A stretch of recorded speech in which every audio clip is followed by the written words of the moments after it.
चला स्टार्ट करूया. सगळ्यांना ऐकू येते का?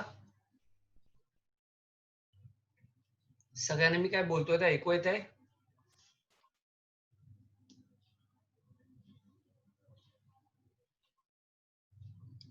सगळ्यांना मी काय बोलतोय ते ऐकू येते का? ओके, बर. काल लेक्चर घेता नाही आलं कारण काल पाऊस भरपूर असल्यामुळे लाईट गेलेले, नेट पण बंद होतं पूर्ण. आज पण सकाळी मी 8 वाजताची लिंक तयार केलेली, पण नेट गेल्यामुळे काहीच करू शकलो नाही. सो आज आपण 7:30 ते 9:30 असं 2 तास लेक्चर घेणार किंवा 9:15 लेक्चर घेणार आहे. चालणार आहे का तुम्हाला? कोणाला काही इश्यू नसेल ना? समजा 9:15 9:30 पर्यंत लेक्चर घेतलं तर 9:15 9:30 पर्यंत लेक्चर घेतलं तर कोणाला काही प्रॉब्लेम नसेल ना?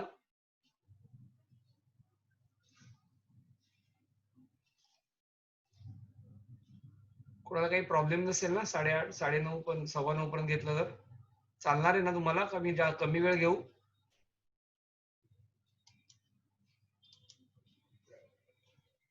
ओके, ठीक आहे.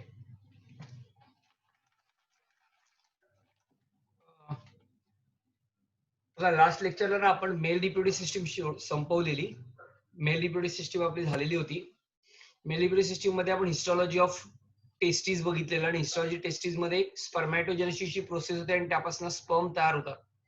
That process is called as spermatogenesis. न हे सांगण्याच्या अगोदर एक थोडासा मुद्दा मी ठेवलेला होता की जो नीटच्या पुस्तकात आहे पण आपल्या पुस्तकात नाहीये. तो मुद्दा युरेथ्राबद्दल होता. युरेथ्राचे 3 पार्ट आहेत जे तुमच्या नॉर्मल बुक मध्ये दिले नाहीये. तर तो आपण युरेथ्राचा पार्ट बघूया. असं आपण बघितलेलं की ही टीएस ऑफ टेस्टिस बघितलेलं आपण. टेस्टिसच्या नंतरचा पुढचा पार्ट बघितलेला तो आपण ऍसेसरी डक्ट. ऍसेसरी डक्ट मध्ये आपण बघितलेलं रेटी टेस्टिस, वासा इफ्रन्शिया, त्याच्यानंतर एपिडायडॅमिस, त्याच्यानंतर वास डिफरन्स, त्याच्यानंतर इजॅक्युलेटरी डक्ट आणि शेवटचा पार्ट बघितलेला युरेथ्रा. हा युरेथ्रामध्ये 2-3 पॉइंट्स आहेत जे तुम्हाला नॉर्मल आपल्या टेक्स्टबुक मध्ये नाही, स्टेट बोर्डच्या, पण नीटच्या बुक मध्ये आहेत किंवा तुम्हाला नीटला एक क्वेश्चन विचारतात. तेवढा एक पार्ट पुस्तकात नाहीये, त्याचा तुम्ही स्क्रीनशॉट काढून घ्या. ते मी लिहिलेलं आहे तिकडे त्या टॉपिकचा. सो आपण युरेथ्रा शिकलेलो होतो. बघा, आपण डायरेक्ट युरेथ्रावरती जाऊया.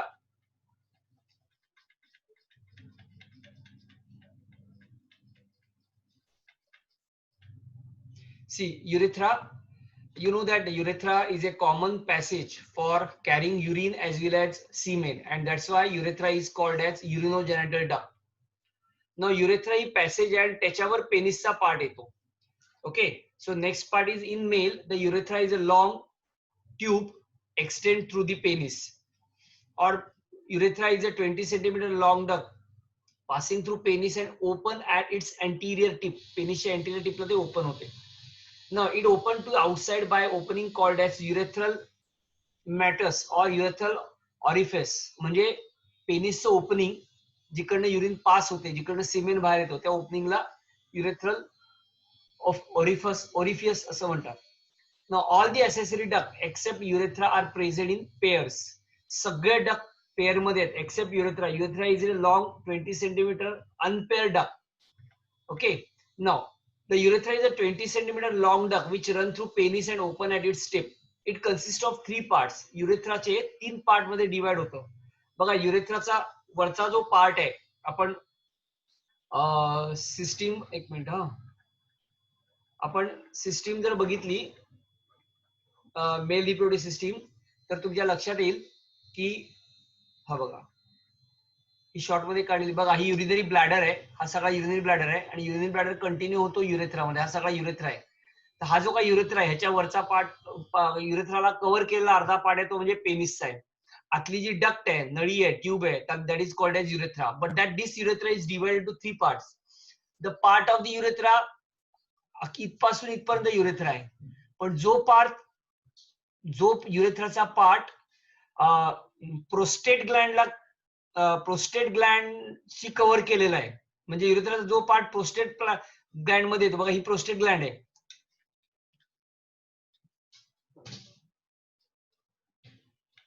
इकडे लक्षात येईल जास्त तुमच्या. बघा, ही आपण काढलेली ही युरिनरी ब्लॅडर आहे. युरिनरी ब्लॅडर कडनं ही कंटिन्यू होऊन इकडे युरेथ्रा सगळा तयार होतो. युरेथ्रामध्ये कोण कोण येतं माहिती का? युरेथ्रा मध्ये कोणकोणते पार्ट दिसतात आपल्याला? हा युरेथ्रा इन्क्लोज केलेला part that is prostate gland. इथं दोन छोटेसे पार्ट ग्लँड्स आहेत that is called as Cowper's gland, आणि याच्यानंतरचा सगळा पुढचा पार्ट येतो तो पेनिस कव्हर केलेला आहे. सो इथपासून इथपर्यंत युरेथ्रा आहे, ज्याच्यामध्ये पेनिस, युरेथ्राचा जो पार्ट पेनिस मध्ये इन्क्लोज आहे. आता जो पार्ट प्रोस्टेट ग्लँड मध्ये, प्रोस्टेट ग्लँडला कव्हर्ड आहे, हा युरेथ्रा 3 पार्ट मध्ये डिवाइड होतात. पार्ट नंबर 1, पार्ट नंबर 2 आणि पार्ट नंबर 3. ते कुठेतरी पार्ट मध्ये होतात ते आपण बघूया. बघा,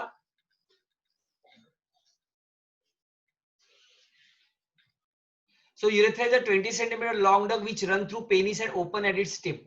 It consists of 3 parts. The first part is prostatic urethra. The name itself indicates the part of urethra around the prostate gland. म्हणजे युरेथ्राचा जो भाग प्रोस्टेट ग्लँडने कव्हर केलेला आहे, युरेथ्राचा जो भाग प्रोस्टेट ग्लँडने कव्हर केलाय त्याला म्हणतात प्रोस्टॅटिक युरेथ्रा.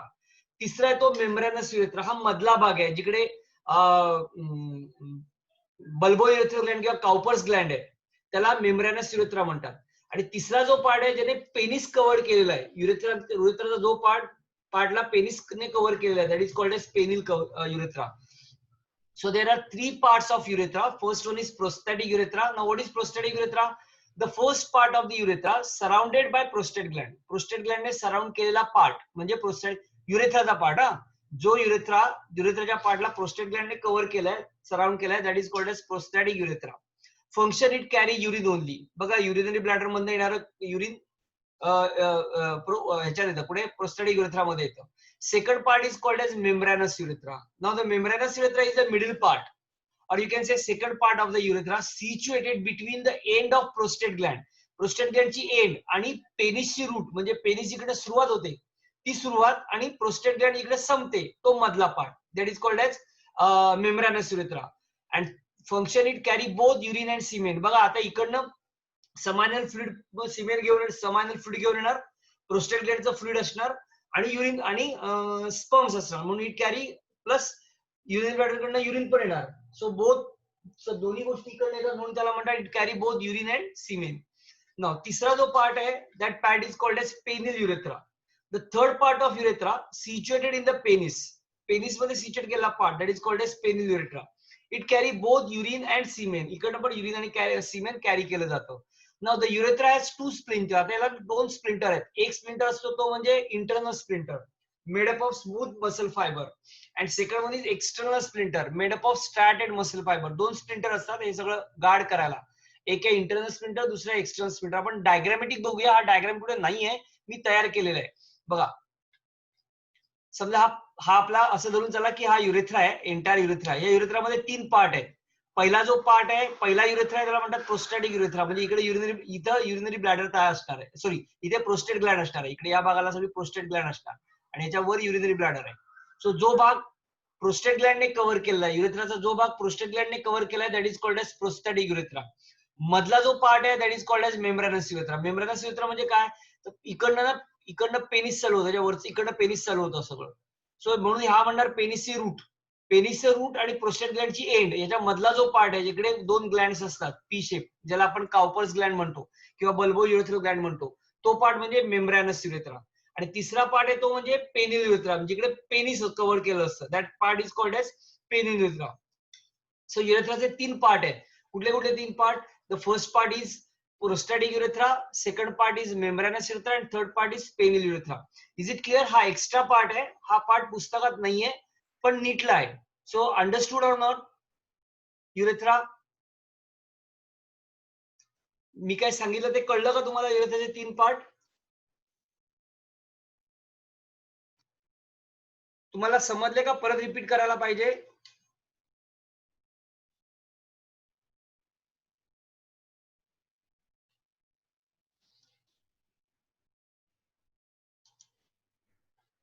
ओके, याचा स्क्रीनशॉट काढून घ्या, हे पुस्तकात नाहीये.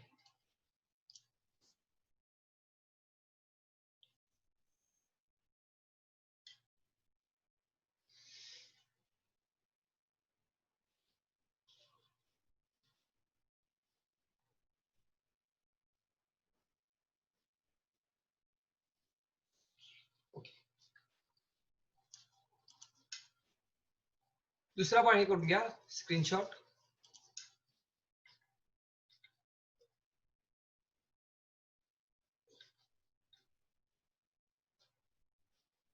हे डायग्रामॅटिक आहे काढले ते मी.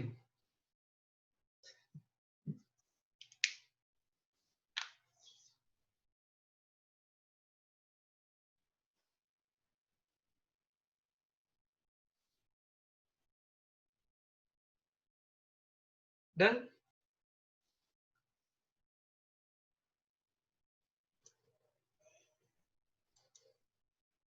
ओके बघा इथपर आपण काय बघितलं माहितीये का, आपण मेल रिप्रोड्यूस सिस्टीम बघितली. मेल रिप्रोड्यूस सिस्टीम मध्ये आपण काय काय बघितलं बघा. Primary sex organ that is called testis. Second part बघितला ऍसेसरी डक्ट. त्याच्यानंतर बघितलं आपण ऍसेसरी ग्लँड आणि त्याच्यानंतर बघितलं आपण एक्सटर्नल जेनॅटिलिया. प्रायमरी सेक्स ऑर्गन मध्ये बघितलं आपण पेअर ऑफ टेस्टिस. व्यवस्थित आहे का. पेअर ऑफ टेस्टिस मध्ये आपण एलएस ऑफ टेस्टिस बघितला रेटी टेस्टिस कळण्यासाठी, आणि आपण टीएस ऑफ टेस्टिस बघितला ज्याला हिस्टोलॉजी ऑफ टेस्टिस म्हणतात. हा डायग्राम काढायला परीक्षेला 100% येतो. Draw a neat label diagram of TS of testis और डिस्क्राइब हिस्टोलॉजी ऑफ टेस्टिस. जो आपण काल बघितलेला तो असा बघितलेला. Testis made up of many rounded microscopic convoluted tubule, और testis made up of TS of testis made up of microscopic convoluted tubule called as seminiferous tubule. In between the seminiferous tubule there lies blood vessel, okay, nerve cells, and some group of cells they are called as interstitial cells. Some group of cells called as some interstitial cell. Now interstitial cells secrete male sex hormone called as testosterone. Interstitial cells secrete male sex hormone called as testosterone. Interstitial cell is also called as Leydig cell. हे MCQ ला विचारतात. So interstitial cell is also called as Leydig cell, and this interstitial cell secrete male sex hormone called as testosterone under the influence of ICSH, interstitial cell stimulating hormone secreted by pituitary gland. Pituitary ग्लँडचे 2 lobe असतात, पण मी आता ते confuse करत नाही तुम्हाला. फक्त pituitary Gland लक्षात ठेवा. आपण जेव्हा हार्मोनल कंट्रोल शिकू त्यावेळी बरोबर लक्षात येईल मी काय सांगतोय ते, किंवा मी तेव्हा रेफरन्स देईन. सो पिच्युटरी ग्लँड कडनं एक हार्मोन रिलीज होतं ज्याचं नाव आहे ICSH, interstitial cell stimulating hormone. हे stimulating hormone, the name itself indicated is a stimulating hormone. So हे हार्मोन स्टिम्युलेट कोणाला करतं तर इंटरस्टिशियल सेलला करतं, लेडिंग सेलला करतं, आणि मग interstitial cell male sex hormone तयार करतं, that is called testosterone. Now, very important thing, each seminiferous tubule is internally lined by a single layer of cuboidal germinal epithelial cells.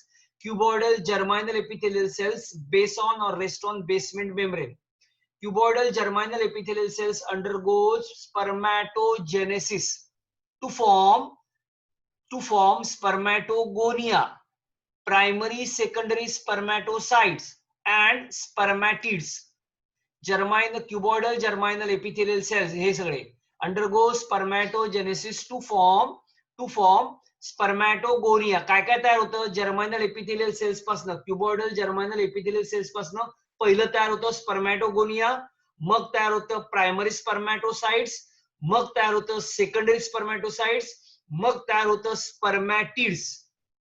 नाव स्पर्मॅटिड्स पर्यंत इमॅच्युअर स्पर्म असं म्हणतात. Normally sperm elongated असतो आणि त्याला tail असतो, पण स्पर्मॅटिड्स हे गोल असतात. They are spherical, non motile. They are not, ते नॉन मोटाईल असतात, त्यांच्यामध्ये स्पर्म तयार झाले नाहीये.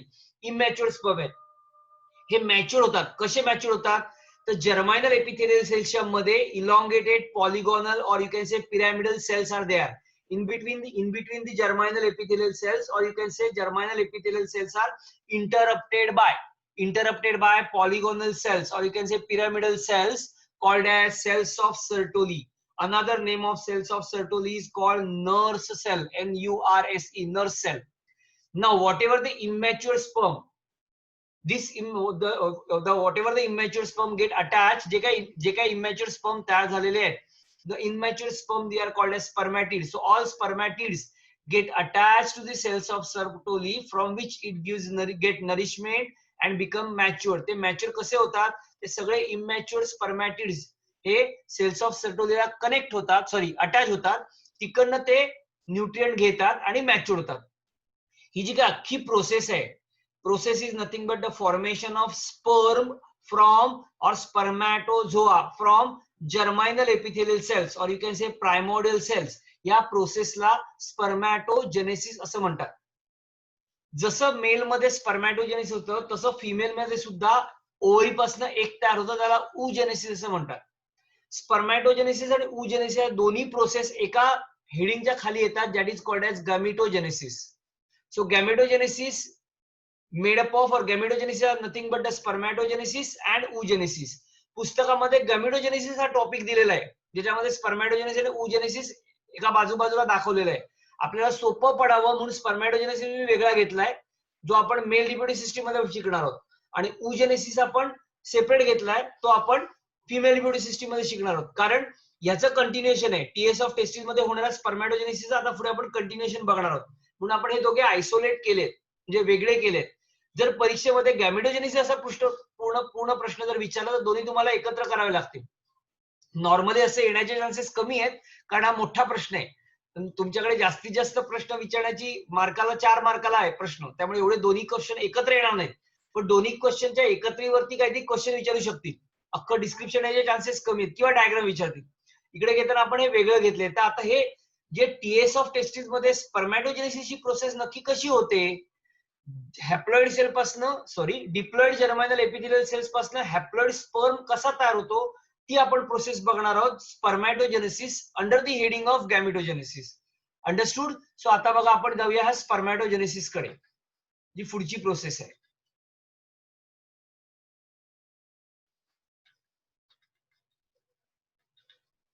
आपण काल पेनिस पर्यंत शिकलेलो होतो, पेनिस पर्यंत आपल्याला झालेला होता शेवटचा part.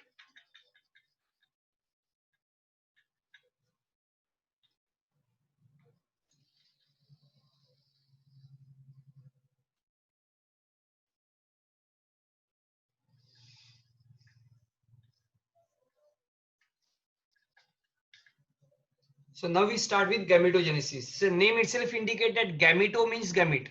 Genesis is the form. Formation of gamete is called as gametogenesis. You know that there are two types of gamete. One is male gamete called as sperm, and a female gamete called as egg.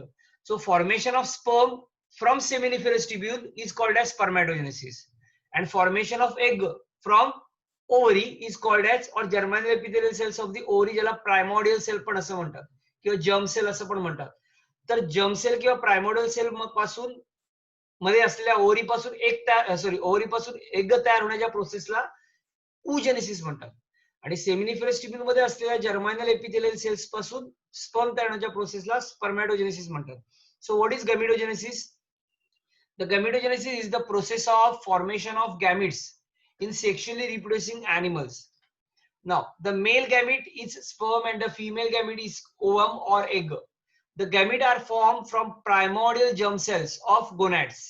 म्हणजे gametes कोणापासून तयार होतात? Primordial germ sale पासून तयार होतात. Primordial germ cell म्हणजे कोणतं? क्युबॉइडल germinal cells, जे seminiferous tubule मध्ये पण मिळतात आणि ओव्हरी मध्ये पण असतात. It is a internal lining of seminiferous tubule and internal lining of ovary also, जे आपण ओव्हरी मध्ये नेक्स्ट पुढच्या याला बघूया.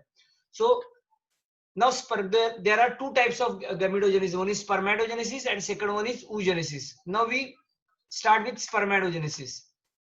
Now what is spermatogenesis? The name itself indicates spermato means sperm, genesis means form, formation of haploid sperm from diploid primordial germinal cells.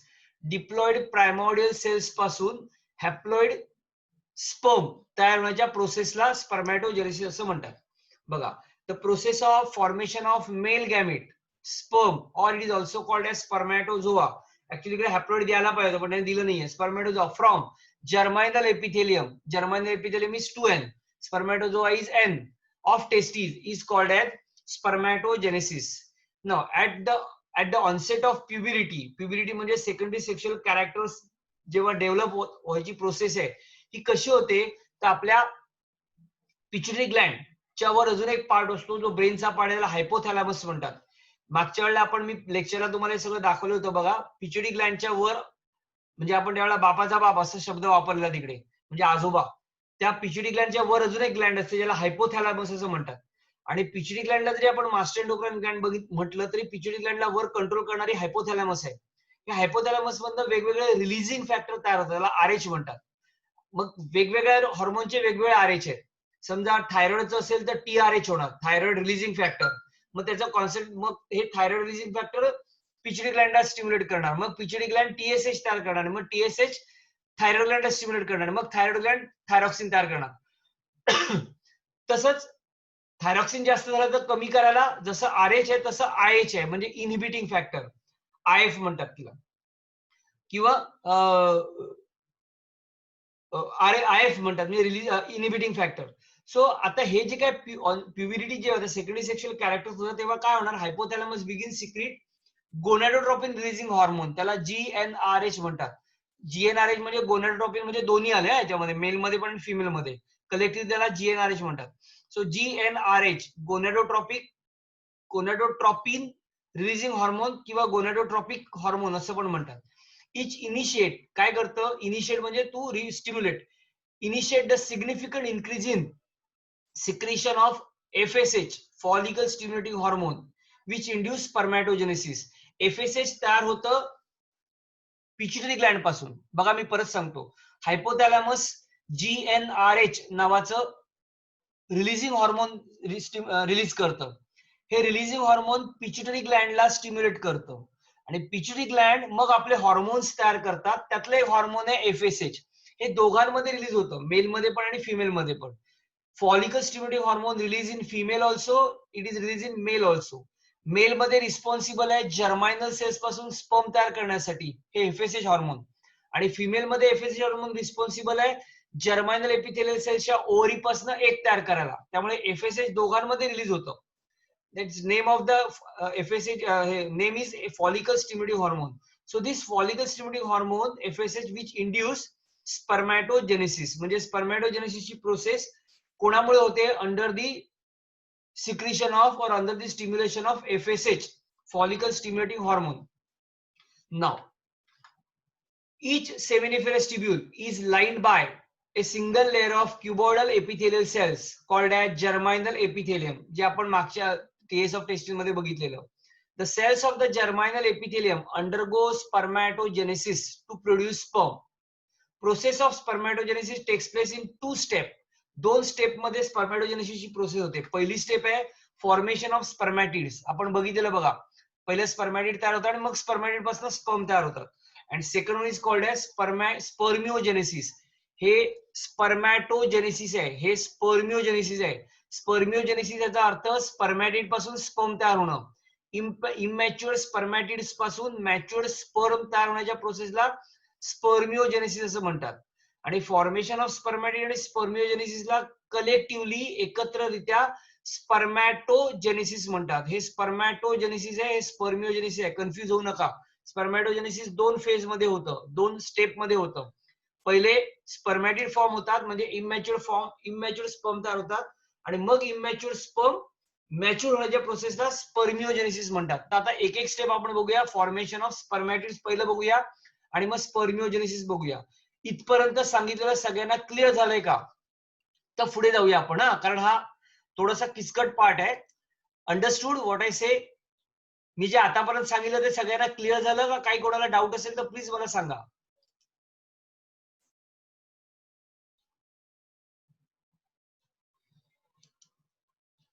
अकरा जण connect आहेत, 11 जणांपैकी एकच सांगताय, बाकीचे कडून बोलत नाहीयेत. हा, जर असं सांगितलं तर मला पण कळेल की तुम्हाला कळतंय. ओके, सो आपण आता पहिली प्रोसेस बघूया, formation of spermatids. Okay, now formation of spermatid involves 3 phases. आता फॉर्मेशन ऑफ स्पर्मॅटिड्स आहे ना, तीन फेज मध्ये होतात, involving 3 phases. First phase is multiplication phase, second phase is growth phase, and third one is maturation phase. आता लक्षात घ्या, पुस्तकामध्ये ना ह्या 2 स्टेप दिल्याच नाहीयेत, डायरेक्ट आणि ह्या 3 फेज दिलेत, त्यामुळे मुलं कन्फ्युज होतात.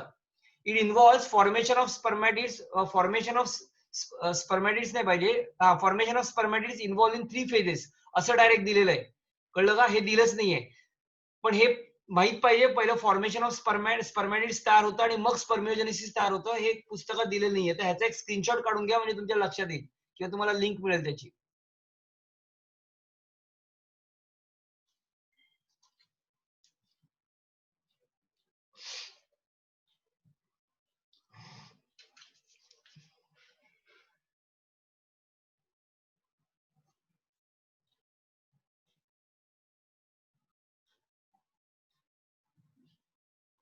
झालं?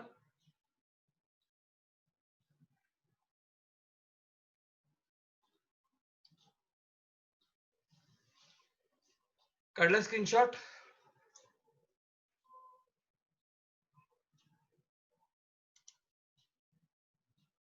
ओके, बघा आता आपण काय करणार आहोत. फॉर्मेशन ऑफ स्पर्मॅटिड्स 3 स्टेप मध्ये होतात. कोणकोणत्या?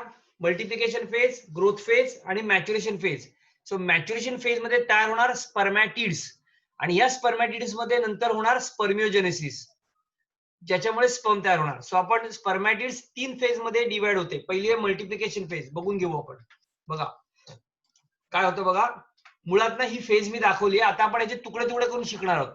बघा पहिलं लक्षात घ्या, ही आहे प्रायमोडियल जर्म सेल म्हणजे जर्मायनल एपिथेलियल सेल्स. सेमिनिफेरस टिब्यूलला इंटरनल लाइनिंग आहे, त्याला म्हणतात cuboidal germinal epithelial cells. Cuboidal germinal epithelial cells मधला एक जर्मायनल सेल्स मी बाहेर काढलाय, त्याला आपण प्रायमोडियल सेल म्हणतो, किंवा हे सगळे प्रायमोडियल सेल्स आहेत, यातला मी एक प्रायमोडियल सेल्स बाहेर काढलाय. असं सगळ्या प्रायमोडियल सेल्स मध्ये ही प्रोसेस होते. त्यामुळे मिलियन्स ऑफ स्पर्म तयार होतात. परत सांगतो, seminiferous tubules is internally lined by single layer of germinal epithelial cells. They are diploid. 2 नसतात, 46 क्रोमोझोम असतात त्याच्यामध्ये. क्युबॉइडल जर्मायनल एपिथेलियल सेल्सला दुसरं नाव आहे प्रायमोडियल सेल्स. आपण एक सेल मध्ये काय होतं ते बघतोय, असं सगळ्या सेल मध्ये होतं. असं सगळ्या सेमिनिफेरस ट्यूब्यूलच्या जर्मायनल किंवा प्रायमोडियल सेल मध्ये होतं. असं एका सेमिनिफेरस ट्यूब्यूल मध्ये होत नाही, जेवढ्या आहेत तेवढ्या सगळ्या सेमिनिफेरस ट्यूब्यूल मध्ये होतात. आणि म्हणजे 6 ते 7 सेमिनिफेरस, 3 ते 4 सेमिनिफेरस ट्यूब्यूल्स असतात एका लोब्यूल मध्ये. आणि अशी किती लोब्यूल्स आहेत? 200 ते 300 लोब्यूल्स आहेत, बरोबर ना, एका टेस्टीज मध्ये. अशा 2 टेस्टीज आहेत, म्हणजे मिलियन्स ऑफ स्पर्म तयार होतात. परत एकदा मी रिपीट करतो, एका सेमिनिफेरस ट्यूब्यूलचं इंटरनल लाइनिंग आहे जर्मायनल एपिथेलियल सेल्सचं, त्याला नाव आहे प्रायमोडियल सेल्स. प्रत्येक प्रायमोडियल सेल मध्ये, प्रत्येक सेमिनिफेरस ट्यूब्यूलच्या जर्मायनल सेल्स मध्ये ही प्रोसेस होते. म्हणजे एका सेमिनिफेरस ट्यूब्यूल मध्ये असंख्य स्पर्म तयार होणार, कारण प्रत्येक जर्मायनल एपिथेलियल प्रायमोडियल सेल मध्ये ही प्रोसेस होणार आहे. असे 2 ते 3 सेमिनिफेरस ट्यूब्यूल असतात एका लोब्यूल मध्ये, आपण रेडी टेस्टीज मध्ये बघितलेलं. आणि असे 200 ते 300 लोब्यूल असतात एका टेस्टीज मध्ये, आणि अशा 2 टेस्टीज असतात. म्हणून 400 मिलियन स्पर्म तयार होतात, 300 मिलियन स्पर्म तयार होतात, असं आपण बघितलेलं. बघा, इजॅक्युलेशन मध्ये 2 ते 3 ml इजॅक्युलेशन मध्ये 300 to 400 मिलियन स्पर्म तयार होतात, असं आपण बघितलेलं. ते का तयार होतात? ते असं तयार होतं. हे एका फक्त प्रायमोडियल सेलचं आपण शिकतोय, असं सगळ्या प्रायमोडियल सेल मध्ये तयार होणार. सो हा एक प्रायमोडियल सेल आहे. या एका प्रायमोडियल सेल मध्ये बघा 3 फेज आहेत. पहिली फेज आहे मल्टिप्लिकेशन फेज, दुसरी फेज आहे ग्रोथ फेज, आणि तिसरी आहे ती म्हणजे मॅच्युरेशन फेज. तिसरी फेज आहे मॅच्युरेशन फेज. ही आहे मॅच्युरेशन फेज, ही आहे ग्रोथ फेज, आणि ही आहे मल्टिप्लिकेशन फेज. आता मल्टिप्लिकेशन फेज मध्ये काय होणार? तर हा प्रायमोडियल जर्म सेल आहे, जो 2n आहे, प्रायमोडियल जर्म सेल आहे, ह्याच्यामध्ये मायटोसिस होतं. मल्टिप्लिकेशन आहे, मल्टिप्लिकेशन मायटोसिस होणार. त्यापासून सगळे तयार होणार काय माहिती का? स्पर्मॅटोगोनिया. म्हणजे एका प्रायमोडियल सेल 2n पासून 2 सेल तयार होतात, 2 पासून 4 तयार होतात, म्हणजे एका प्रायमोडियल सेल पासून 4 स्पर्मॅटोगोनिया तयार होतात. Now so during multiplication primordial cells which are diploid in number produce 4 spermatogonia. एका प्रायमोडियल सेल पासून 4 स्पर्मॅटोगोनिया तयार होतात. Now second phase is called as growth phase. Growth phase मध्ये काय होतं?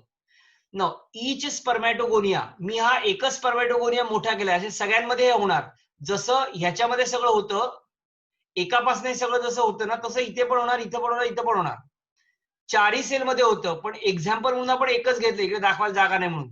तसं ह्याचे जे इकडे होतं ते ह्याही स्पर्मॅटोगोनिया मध्ये होणार, ह्याही होणार आणि ह्याही होणार आहे, कळतंय? तर आपण एक एक्झाम्पल म्हणून मोठं करतोय. सो ग्रोथ फेज मध्ये काय होणार? तर स्पर्मॅटोगोनिया जे डिप्लॉइड असतात ते इन्क्रीज इन साईज. स्पर्मॅटोगोनियाची साईज वाढते. का वाढते? By absorbing the nutritive fluid बाहेरनं घेतात.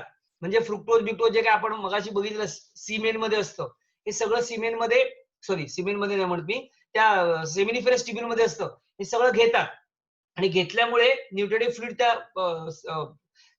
काय ते सेमिनिफरस ट्युब्युलच्या आत जे फ्लुइड असते फ्लुइड सगळं ऍब्सॉर्ब करतात. फ्लुइड ऍब्सॉर्ब केल्यामुळे स्पर्मॅटोगोनियाचा साईज वाढतो, म्हणजे स्पर्मॅटोगोनिया मोठा होतो आणि मोठा झाला की त्याला म्हणतात primary spermatocytes. So spermatogonia increase in size by accumulating nutritive fluid and form primary spermatocytes. Diagram draw करताना लक्षात ठेवायचं ह्याच्यापेक्षा ह्याची साईज मोठी दाखवायची, ह्याच्यापेक्षा ह्याची साईज मोठी दाखवायची. सो ही फेज आहे ग्रोथ फेज. आता तिसरी जी फेज येणार ती मॅच्युरेशन फेज येणार. सॉरी मॅच्युरेशन फेज येणार. Now in maturation phase primary spermatocytes undergoes meiosis 1.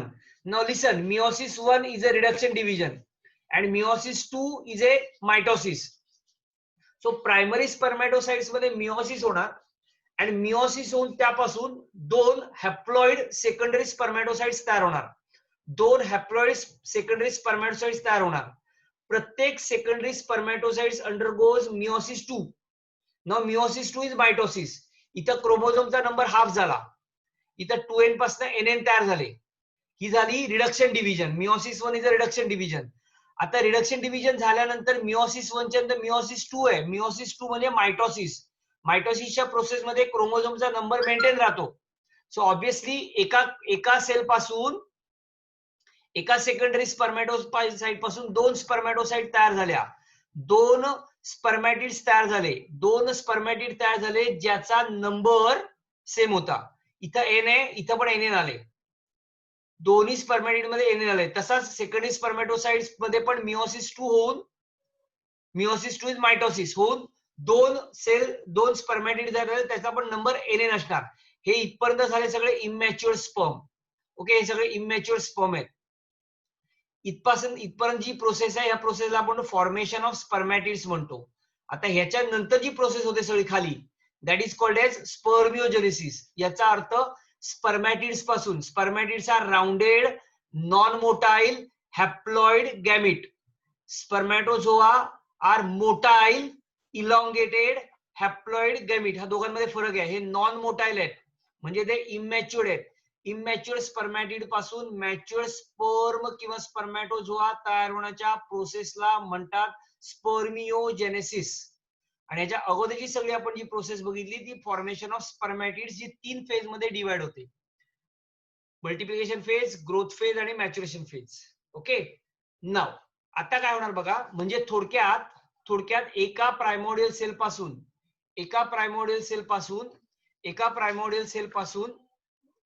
किती स्पर्मॅटिड तयार झाले.